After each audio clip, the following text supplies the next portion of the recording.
Good morning, class. Today we will start the chapter number 14 Electric Current and its Effect.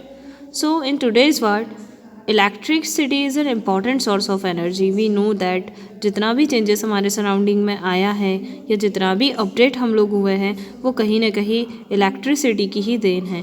Actual the electrical energy is the form provides a form of energy called electrical energy. मतलब जो electricity है generally वो क्या होती है, एक electric energy का form है जिसकी हेल्प से आज हमने जितना भी मॉडर्न साइंस में ग्रोथ किया है, जैसे कि इंडस्ट्रीज़, बड़ी बड़ी मशीन्स है, ठीक है, जो इसी इलेक्ट्रिसिटी पर ही रन कर रही है, चल रही है. ठीक है, ये एक कंट्रोलेबल और कन्वीनियंट फॉर्म है एनर्जी का. और electricity is used for the lightning. अब ये किस लिए यूज़ किया जाता है? Lighting bulbs, tubes and operating fans, electrical appliances for various other purposes.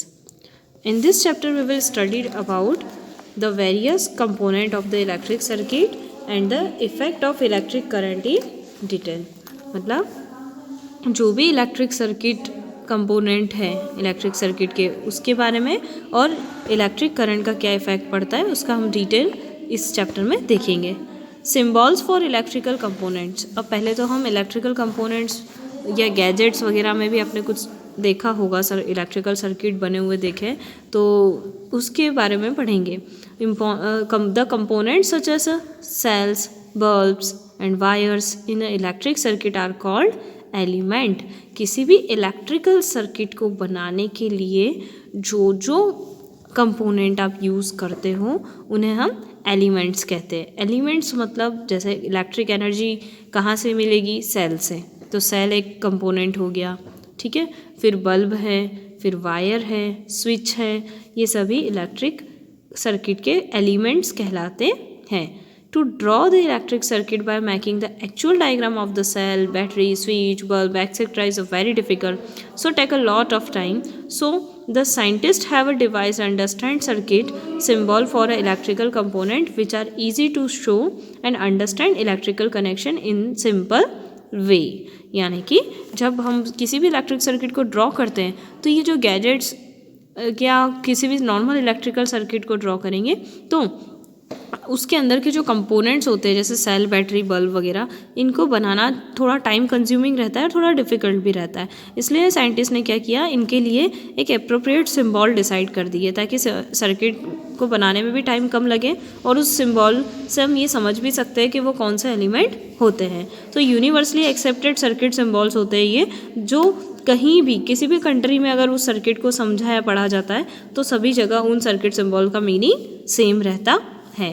तो उसे सर्किट सिंबल को हम एक टेबल हमारे बुक में गिवन है वहीं पर बताया गया है. तो जैसे कि इलेक्ट्रिकल सेल है तो सेल के लिए सिंबल क्या होगा, एक लॉन्ग लीड बनाना है, मतलब एक लॉन्ग स्टिक रहेगी और दूसरी स्मॉल रहेगी. इस तरह से एक डार्क करना है, एक थीन होनी चाहिए, ठीक है. तो ये पॉजिटिव टर्मिनल होता है सेल का और ये नेगेटिव टर्मिनल होता है. तो अब ये सेल इतना बड़ा बनाने से बेटर है इस सेल का ये शॉर्ट फॉर्म है, आप ये बना दो या ये बना दो, दोनों को एक ही माना जाता है. तो ये बनाना कॉम्प्लिकेटेड होता है, स्पेस भी कवर कर लेता है सर्किट में और टाइम कंज्यूमिंग होता है, इसलिए हम इसको बना लेते हैं. तो इसका मतलब सेल ही होता है. पॉजिटिव साइड को हम थीन लाइन से शो करेंगे और नेगेटिव साइड को हम थिक और स्मॉल लाइन से रिप्रेजेंट करेंगे. इलेक्ट्रिक बल्ब की बात करते हैं तो बल्ब जब दो कंडीशन में बनता है, ऑन और ऑफ.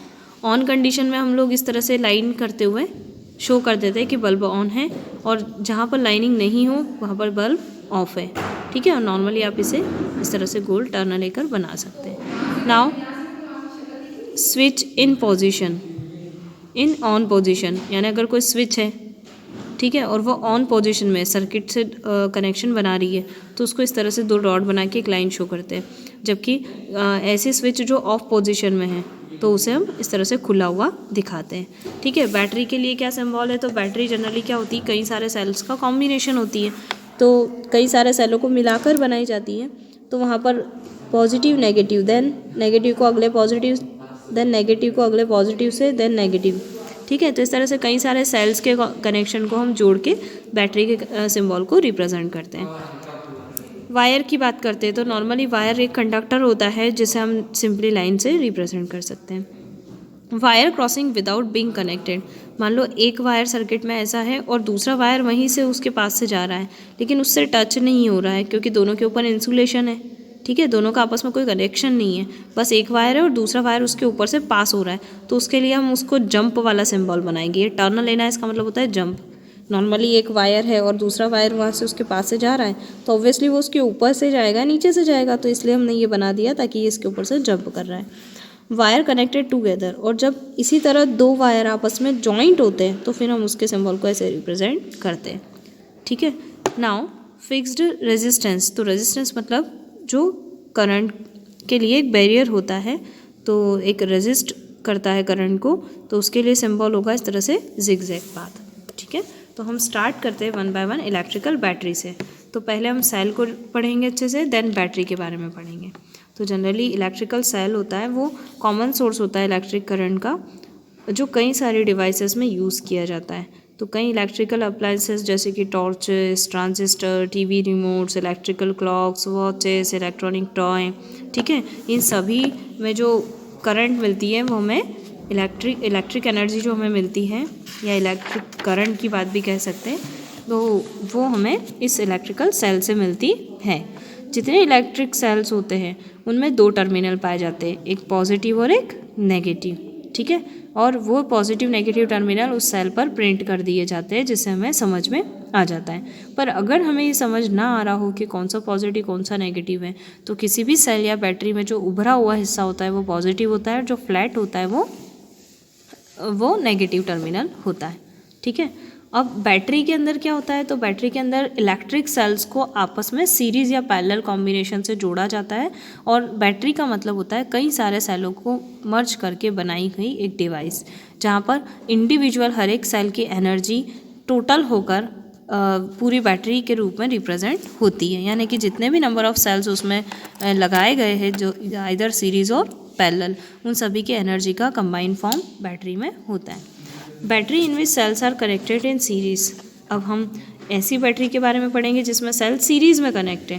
तो आपको दिख रहा होगा कि इस तरह की बैटरी में जो सेल्स होते हैं वो कैसे सीरीज़ में कनेक्ट होते हैं कि उस सेल का एक पॉजिटिव टर्मिनल और एक नेगेटिव टर्मिनल होता है, वो अगले सेल के पॉजिटिव से उसका पहले वाले का नेगेटिव जुड़ा होगा, देन सेकंड वाले का जो नेगेटिव है वो थर्ड वाले सेल के पॉजिटिव से जुड़ा होगा।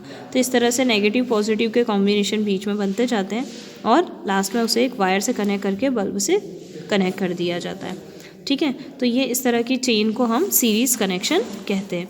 नाउ कुछ डिवाइस ऐसी भी होती है जिसमें cells one by one series में कनेक्ट नहीं होते, जैसे कि आपने टीवी रिमोट्स में देखा होगा, ठीक है, जिसमें दो सेल इस तरह से रखे जाते हैं रिमोट वगैरह में, या किसी टॉय में भी देखा होगा, इलेक्ट्रॉनिक टॉय में, उसमें सेल होल्डर इस तरह से पैरेलल कॉम्बिनेशन में बना होता है, ठीक है। तो ये पैरेलल कॉम्बिनेशन कैसा होता है, जिसमें एक पॉजिटिव इस तरफ है तो उसके जस्ट अपोजिट साइड दूसरे वाले सेल का नेगेटिव होगा उसके जस्ट पास में, ठीक है। और यहाँ पर सेम अगर इस सेल का नेगेटिव है तो इसके जस्ट पास वाला जो होगा सेल उसका पॉजिटिव टर्मिनल आपस में जुड़ा होगा, तो ये इनका पैरेलल कॉम्बिनेशन कहलाता है। Now the batteries use in cars, buses, trucks, tractor, inverter, etc. are also made by connecting cell। अब जो आपने बड़ी बड़ी बैटरीज देखी होगी कार, बसेस, ट्रक्स, ट्रैक्टर में, ये सारी सेल, इवन इन्वर्टर्स जो हमारे घरों में यूज़ होता है वो सभी किससे बनी होती है, सेल से बनी होती है। क्यों? क्योंकि जब हमने सेल बनाया था तो हमने ये देखा था एक सेल इलेक्ट्रिकल एनर्जी देने के लिए सफिशिएंट नहीं हो पाता जब हमें ज़्यादा अमाउंट की इलेक्ट्रिकल एनर्जी चाहिए, तो उस केस में हम सेलों को आपस में मर्ज कर देते हैं। अब चाहे सीरीज़ में करो चाहे पैरेलल में कर दो, पर सेल को मर्ज करने से हर एक सेल की पावर का सम होकर हमें टोटल पावर मिलती है। तो इसलिए बैटरी बनाने के लिए इन सभी में सेलों को मर्ज करके बैटरी बनाई जाती हैं, ठीक है। जैसे कि cut out of a car battery की अगर बात करें तो उसमें 6 सेल होते हैं जो इस तरह से अंदर आपको दिखाई देगी, 1 plate, 2nd, 3rd, 4th, 5th और 6 प्लेट लगी होती हैं। और इस टाइप के जो सेल्स होते हैं वो स्टोरेज सेल कहलाते हैं, ठीक है। स्टोरेज सेल का मतलब होता है जो रिचार्ज हो सकते हैं, जो इलेक्ट्रिकल एनर्जी को स्टोर भी कर लेते हैं और जब ज़रूरत पड़े तब उसे रिलीज़ भी करते हैं, ठीक है। ऑर्डिनरी जो सेल्स होते हैं जैसे कि हम टॉर्च वगैरह में यूज़ करते हैं, वो कैसे होते हैं, यूज़ एंड थ्रो होते हैं, उन्हें हम फिर से रिचार्ज नहीं कर सकते। बट ये जो बैटरी के अंदर सेल्स होते हैं ये रिचार्जेबल होते हैं, जिन्हें चार्ज करके फिर से उसे यूज़ किया जा सकता है। नाउ इलेक्ट्रिक सर्किट की बात करते हैं। तो इलेक्ट्रिक सर्किट क्या होता है, जिसमें इलेक्ट्रॉन का फ्लो होना। सबसे पहले हम इलेक्ट्रिक करंट के बारे में जानते हैं, ठीक है। इलेक्ट्रिक करंट वो होती है जिसमें इलेक्ट्रॉन फ्लो होते हैं। सो इलेक्ट्रिक करंट का मतलब होता है जब इलेक्ट्रॉन्स होते हैं वो फ्लो करते हैं किसी कंडक्टर के अंदर, तो उन्हें हम फ्लो कैसे करेंगे, ड्यू टू इलेक्ट्रिकल एनर्जी, इसीलिए हम उसे इलेक्ट्रिक करंट कहते हैं। अब ये कैसे फ़्लो करते हैं, तो जब किसी बैटरी को हम किसी वायर से कनेक्ट करेंगे तो हमें पता है कि बैटरी से हमें कौन सी एनर्जी मिल रही है, इलेक्ट्रिकल एनर्जी मिल रही है।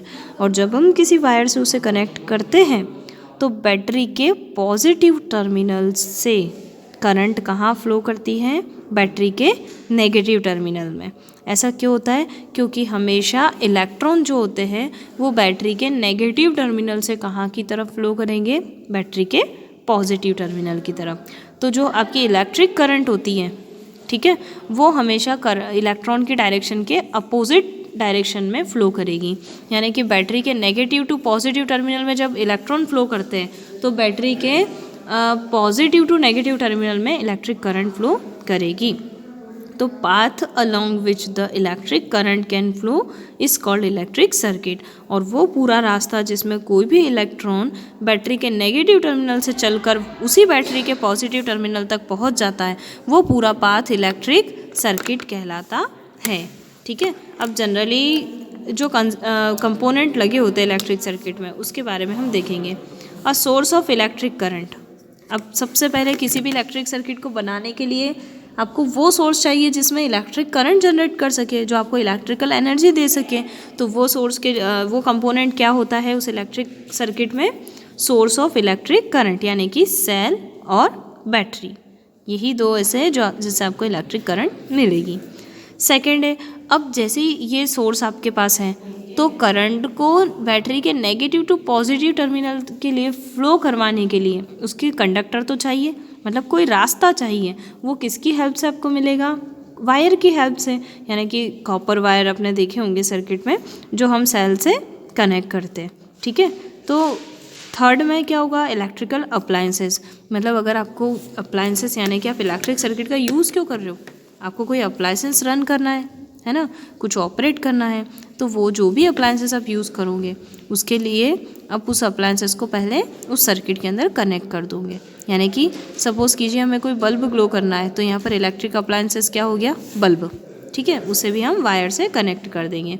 और स्विच, एक स्विच मतलब जो बार बार उसमें से करंट के फ्लो को रोकना हो, हम जब चाहे तब हम उस करंट को रोक सकते हैं, यानी कि बल्ब को ग्लो कर सकते हैं और ऑफ कर सकते हैं, ठीक है, दोनों ही कर सकते हैं। तो ऐसा करने के लिए मुझे बार बार उस इलेक्ट्रिकल सर्किट से सेल को हटाना सही नहीं रहेगा। क्यों, क्योंकि बार बार हम वायर से उनका कनेक्शन बनाते हैं और बार बार वायर को कट करना या ब्रेक करना या उससे अलग करना थोड़ा सा कॉम्प्लिकेटेड होता है। तो ऐसा करने से क्या होता है, या तो वायर की लेंथ ख़त्म हो जाएगी या वायर ख़राब होने लगेगा, कनेक्शन लूज़ हो जाते हैं। तो ऐसा बार बार करना उचित नहीं है, इसलिए क्या किया जाता है, एक स्विच लगा दी जाती है। स्विच लगाने से क्या होता है, आप जब चाहे तब सर्किट में करंट फ्लो करवा सकते हैं, अदरवाइज़ वो स्विच वो इलेक्ट्रिक सर्किट का पाथ ब्रेक कर देती है, जिससे करंट फ्लो नहीं होता, ठीक है। जैसे आप की भी कहते हो, फॉर एग्जांपल आपके रूम में अगर बल्ब जल रहा है तो क्या आप उसको बंद करने के लिए बल्ब को बार बार होल्डर से निकाल देते हो और फिर लगाते हो, ऐसा नहीं करते हो, आप स्विच का यूज़ करते हो। स्विच लगाने से सर्किट जैसे ही स्विच ऑन है तो सर्किट का कनेक्शन प्रॉपर है और करंट बल्ब तक पहुंच जाती है, और स्विच ऑफ कर दोगे तो वहीं से करंट का पाथ ब्रेक हो जाएगा और वो बल्ब तक नहीं जाएगी, ठीक है। तो इस तरीके से स्विच एक सर्किट को ऑन या ऑफ या सर्किट को पाथ बनाना या ब्रेक करने का काम करती है।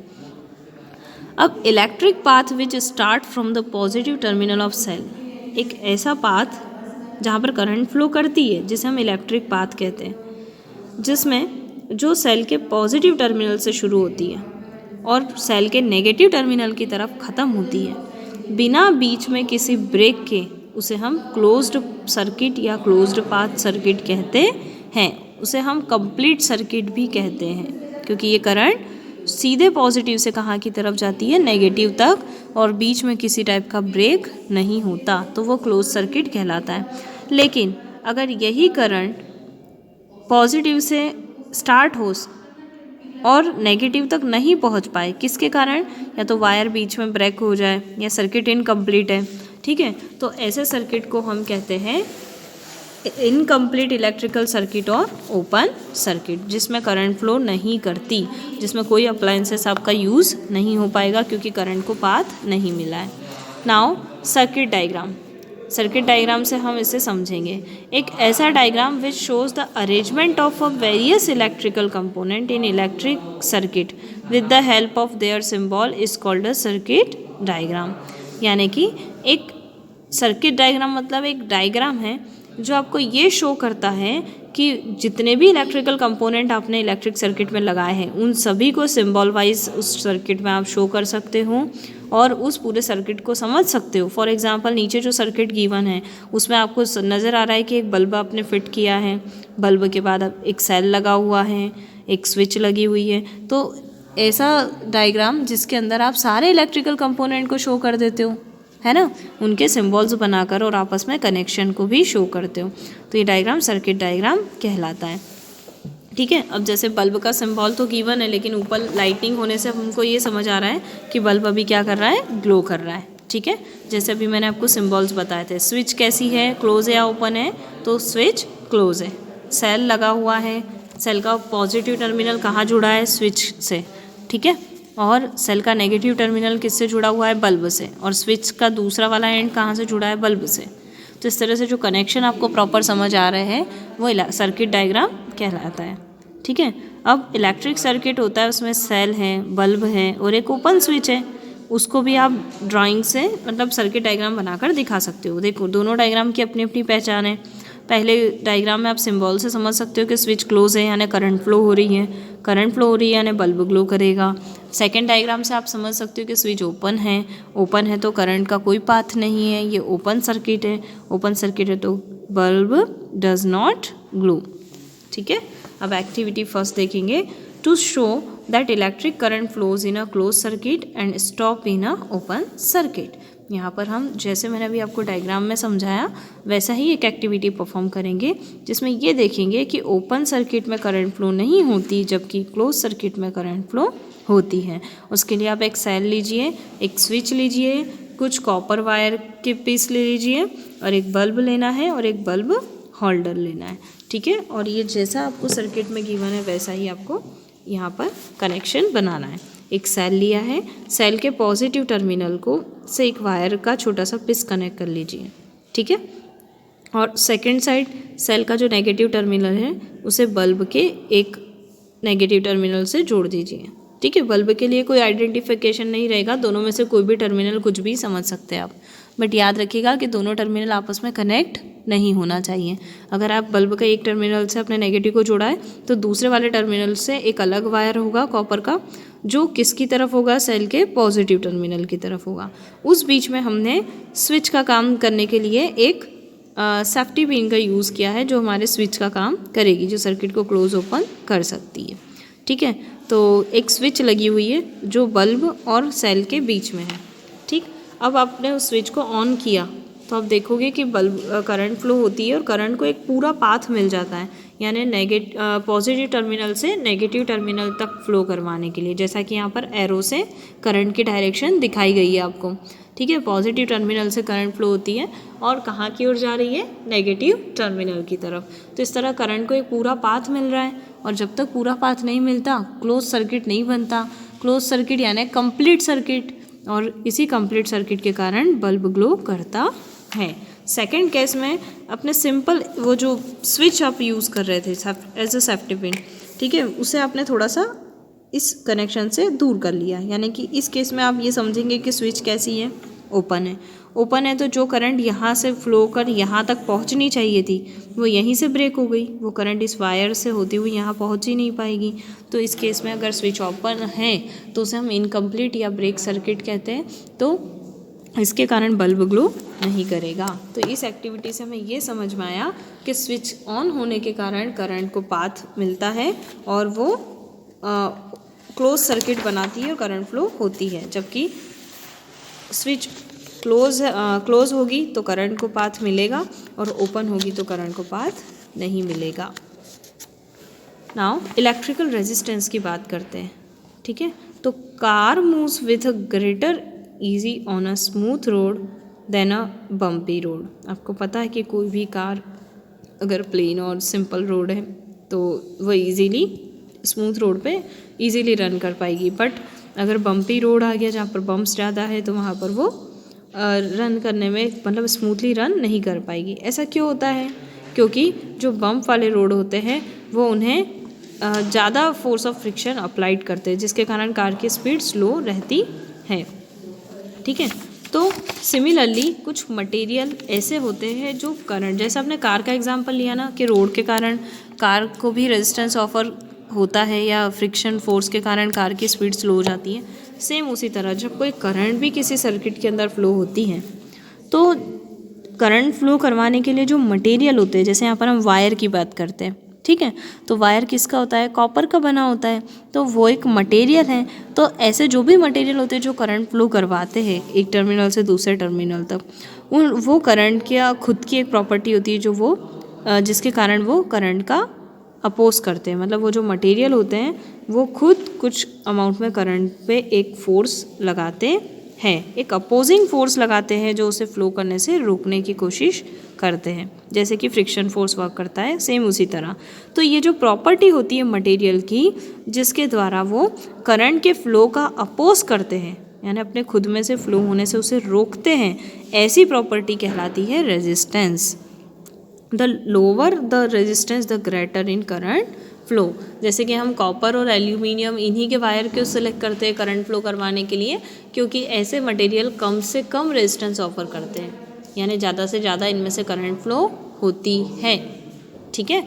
मतलब अगर जैसे आप आयरन वगैरह यूज़ करेंगे तो इनका रेजिस्टेंस ऐसा होता है कि ज़्यादा से ज़्यादा करंट को रोकने की कोशिश करते हैं, जिसके कारण जो करंट होती है उस यानी कि इलेक्ट्रिकल एनर्जी उसका लॉस हीट के फॉर्म में हो जाता है, वो वायर जल्दी गर्म हो जाता है और जब एक टर्मिनल से दूसरे टर्मिनल तक करंट की वो अमाउंट नहीं मिल पाती जो पहले टर्मिनल से निकली थी, ठीक है। तो इस तरह से करंट का लॉस हो जाता है और उसे बचाने के लिए हम अच्छे कंडक्टर का यूज़ करते हैं, यानी कि ऐसे मटेरियल जो कम से कम रेजिस्टेंस ऑफर करें ताकि करंट फ्लोइंग अच्छी से अच्छी हो, ठीक है। अब ऐसे मटेरियल जो बहुत कम रेजिस्टेंस ऑफर करते हैं जिसके कारण इलेक्ट्रिसिटी बहुत स्मूथली इनके अंदर से पास हो जाती है। देखो ऐसा कोई मटेरियल नहीं होता जो कम्प्लीटली इलेक्ट्रिक करंट को पास कर दे, है ना, मतलब उसका अपोज ही ना करें, ऐसा नहीं होता। बस यहाँ पर ऐसा होता है कि कम से कम रेजिस्टेंस लगाएगा, अगर रोकने की कोशिश भी करेगा तो कम से कम करता है, तो उस केस में ज़्यादा से ज़्यादा करंट फ्लो हो जाती है और रेजिस्टेंस की वैल्यू बहुत कम होती है। तो ऐसे मटेरियल को हम गुड कंडक्टर ऑफ इलेक्ट्रिसिटी कहते हैं, या नॉर्मल वे में सिर्फ कंडक्टर भी कह सकते हैं। जबकि कुछ मटेरियल ऐसे होते हैं जैसे प्लास्टिक, रबर, ठीक है, माइका, ये इलेक्ट्रिसिटी को अलाउ ही नहीं करते, यानी इनकी रेजिस्टिविटी इतनी ज़्यादा होती है कि अपने खुद में से करंट को फ्लो नहीं करने देते। ऐसे मटेरियल को हम क्या कहेंगे? बैड या पुअर कंडक्टर ऑफ इलेक्ट्रिसिटी, जिनको शॉर्ट में इंसुलेटर भी कहा जाता है, जिनका रेजिस्टेंस बहुत हाई होता है, इतना हाई कि वो करंट को खुद में से पास ही नहीं होने देते, ठीक है। उन्हें हम हाई रेजिस्टेंस वाले मटेरियल कहते हैं, यानी इंसुलेटर भी कहते हैं, ठीक है। Now effect of electric current, जो कि हम नेक्स्ट लेक्चर में देखेंगे। Thank you.